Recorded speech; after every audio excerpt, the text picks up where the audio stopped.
Hello बच्चों। तो आज हम लोग एक नई जानकारी के साथ आए हैं। वो क्या है? दो संख्याओं का लस तथा मस में संबंध, है ना। दो संख्याओं का लघुत्तम और महत्तम में क्या संबंध होता है, उसके बारे में आज हम लोग जानेंगे। तो चलिए देखते हैं 18 तथा 54, ये दोनों के लस और मस में क्या संबंध है। तो क्या करेंगे, सबसे पहले 18 और 54 का मस निकालते हैं। चलिए निकालते हैं। 18 से भाग देंगे 54 को, तो 18 तिया हो जाएगा 54, यानी कि इसका मस हो गया 18। ठीक है, अब 18 और 54 का लस निकालते हैं। 18 और 54 का लस, 2 से 2 9 18, 27 2 54, 3 से जाएगा 3 तिया 9, 3 9 27, 3 से 3 के 3 3 तिया 9, 3 से इसको ख़त्म करते हैं, 3 के 3 गुना करेंगे 2 तिया 6, 6 तिया 18, 18 तिया 54, यानी कि इसका लस अभी आ गया 54। तो यहाँ लिखते हैं 18 तथा 54 का मस बराबर कितना आया, 18। फिर लिखते हैं 18 तथा 54 का लस बराबर कितना आया, यानी कि 2 गुनी 3 गुनी 3 गुनी 3, यानी कि 2 तिया 6, 6 तिया 18, 18 तिया 54, यानी कि 54। अब क्या करेंगे, हम इन दोनों को गुना करके देखते हैं कितना आता है। 54 को 18 से, 8 चौके 32, में 3, 8 पचे 40, 3 43, 1 4 4, 1 5 5, 2 4 3 7, 5 4 9, 972। तो ये दोनों का गुणनफल कितना आ जाता है, लिखेंगे हम। इसलिए 18 तथा 54 का गुणनफल बराबर कितना आया, 972, है ना। कितना आ गया, तो हम लिखेंगे 18 तथा 54 के मस तथा लस का गुणनफल बराबर कितना आया, 972। तो इसमें क्या हम संबंध पाए कि लस और मस का गुणनफल कितना आया। ठीक, तो ये संबंध रहा। एक दूसरा उदाहरण लेकर के हम देखते हैं। दूसरा उदाहरण हम लेते हैं 12 तथा 20, 12 तथा 20। तो 12 और 20 का मस निकालते हैं।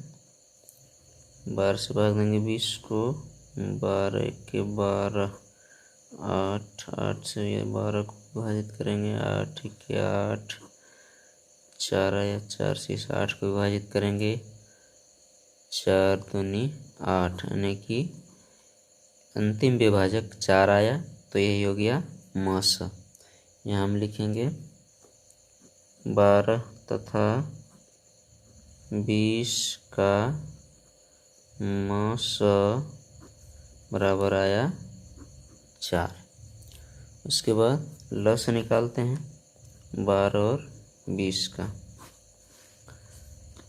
2 से 2 छक 12, 2 दहाई 20, 2 से 2 तिया 6, 2 पचे 10, 3 से 3 के 3, 5 से 5 के 5 गुना करते हैं, 2 गुनी ये 2 गुनी ये 3 गुनी 5 कितना आया, 2 दूनी 4, 4 तिया 12, 12 पचे 60।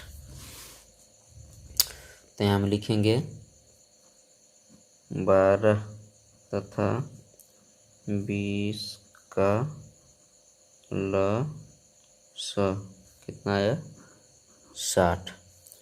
अब दोनों को गुना करेंगे, है ना, इसलिए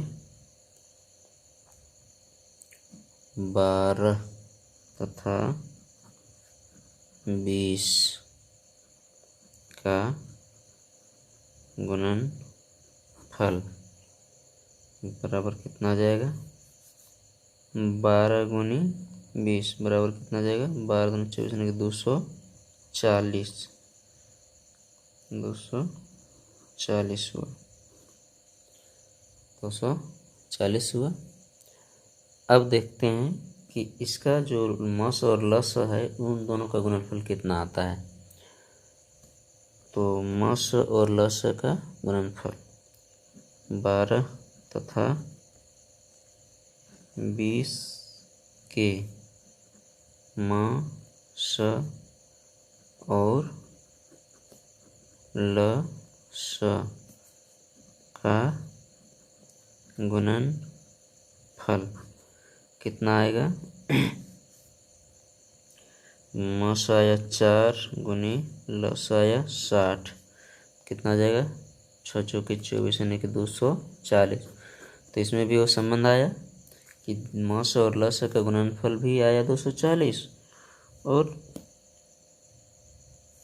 सीधे गुना करेंगे 12 और 20 को भी गुना करेंगे तो आ जाता है 240। तो ये संबंध है। तो इससे क्या स्पष्ट होता है कि दो संख्याओं का लस और मस का गुणनफल दो संख्याओं के गुणनफल के बराबर होता है ना। क्या इसमें संबंध हमें प्राप्त होता है, दो संख्याओं का लस और मस का गुणनफल दोनों संख्याओं के गुणनफल के बराबर होता है। जैसे यहाँ हम क्या किए, 12 और 20 का गुणनफल किए तो भी 240 आया और दोनों का लस और मस का गुना किए तो भी 240 आया। तो यही संबंध है लस और मस में। तो चलिए इसी से संबंधित और एक उदाहरण लेके देखते हैं कि इस तरह से संबंधित और किस टाइप के प्रश्न हमें पूछे जा सकते हैं। तो चलिए तीसरा उदाहरण लेते हैं। तीसरा उदाहरण में क्या है, दो संख्याओं का मस 25 है तथा उनका लस 60 है। यदि एक संख्या 20 है तो दूसरी संख्या ज्ञात कीजिए। तो हमने इसके पहले दो उदाहरण जो हमने बताए उसमें क्या निष्कर्ष पर हम पहुँचे कि दो संख्याओं का मस और लस दोनों संख्याओं के गुणनफल के बराबर होता है। तो हम लिखेंगे चूँकि दो संख्याओं का गुणनफल दो संख्याओं का गुणनफल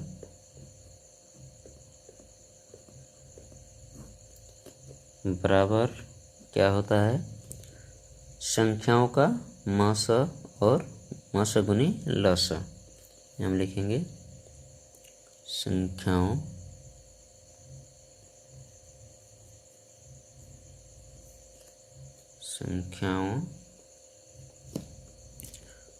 का मस गुनी लस।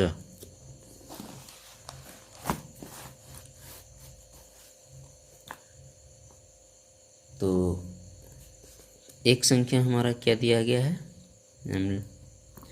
मेरा एक संख्या है, लिखते हैं एक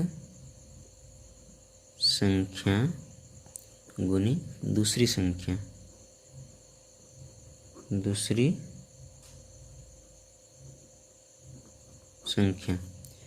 बराबर क्या दिया गया है, बराबर हम पहली संख्या गुनी दूसरी संख्या बराबर क्या होता है, मस गुनी लस। तो यहाँ मस दिया हुआ है 60 नहीं 25 है, 25 मस 25 है और लस है 60, है ना। तो पहली संख्या मेरा क्या दिया हुआ है, पहली संख्या दिया हुआ है 20।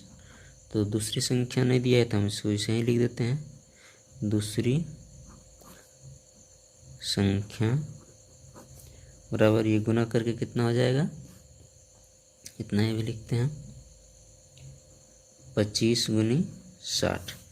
दूसरी संख्या हम निकालना है हमको, तो यहाँ लिखेंगे हम दूसरी संख्या, इसलिए दूसरी संख्या बराबर क्या हो जाएगा, 25 गुनी ये 60, ये गुना में तो बराबर के दाईं ओर चला जाएगा तो ये भागा में आ जाएगा, तो 20 हो जाएगा यहाँ।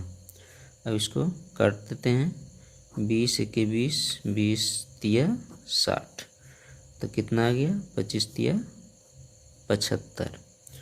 तो यहाँ दूसरी संख्या में आ गया 25 तिया 75, ये हो गया आंसर। चलिए एक और एक उदाहरण लेते हैं। तो दूसरा उदाहरण क्या है, दो संख्या 576 तथा 720 के मस तथा लस ज्ञात कीजिए।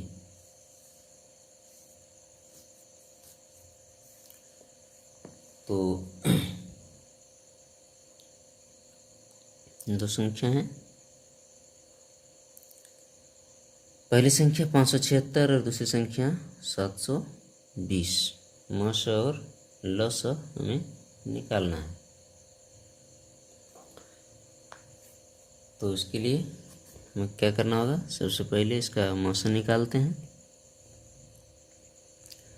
576 से हम भाग देंगे किसको, 720। 576 के 576 घटाते हैं, यहाँ 10 में 6 तो 4, 11 में 4 7 4, 6 में 5 1, इसको विभाजक बनाते हैं, भाजक हो जाएगा ये 576। तो ये कितना बार में जाएगा, ये 4 बार में जाएगा। 4 चौके 16, 4 चौक 16 1 17, 4 1 4 और 1 5, ये 0 हो गया, यानी कि अंतिम भाजक हो गया मेरा 144। तो यहाँ हो जाएगा मस बराबर 144। अब मेरा सूत्र का प्रयोग यहाँ आ जाएगा, कौन सा सूत्र, यही है ना। सूत्र का प्रयोग करते हैं, सूत्र से क्या हो जाएगा, लस गुनी मस बराबर क्या होता है, एक संख्या गुनी दूसरी संख्या। तो मेरा दो संख्या तो दिया गया है और मस भी मेरा प्राप्त हो गया है ना। तो हमें निकालना क्या है, लस निकालना है। तो मस मेरा आ गया कितना, 144। तो हम लिखेंगे लस गुने मस मेरा 144 है, तो 144 यहाँ लिखेंगे बराबर एक संख्या कितना है मेरा 576 और दूसरी संख्या कितना है 720। ये गुना में इधर आएगा तो भागा में हो जाएगा, लस बराबर 576 गुनी 720, ये भागा में आ जाएगा 144। तो 144 चौके होता है 576, कट जाएगा, चौके 576 है ना। अब ये गुना हो जाएगा इसके साथ, 4 शून्य 0, 4 शून्य 0, 4 दूना 8 और 4 सत्ते 28। तो लस क्या आया मेरा 228, यही हो गया आंसर। तो बच्चों आप लोग को लस और मस में ये संबंध बताने का नियम आप लोग को समझ में आ गया होगा। तो आप लोग मेरे चैनल पर बने रहें और अगले वीडियो का इंतज़ार करें। तब तक इन सब प्रश्नों को आप लोग अपने से हल करते रहें।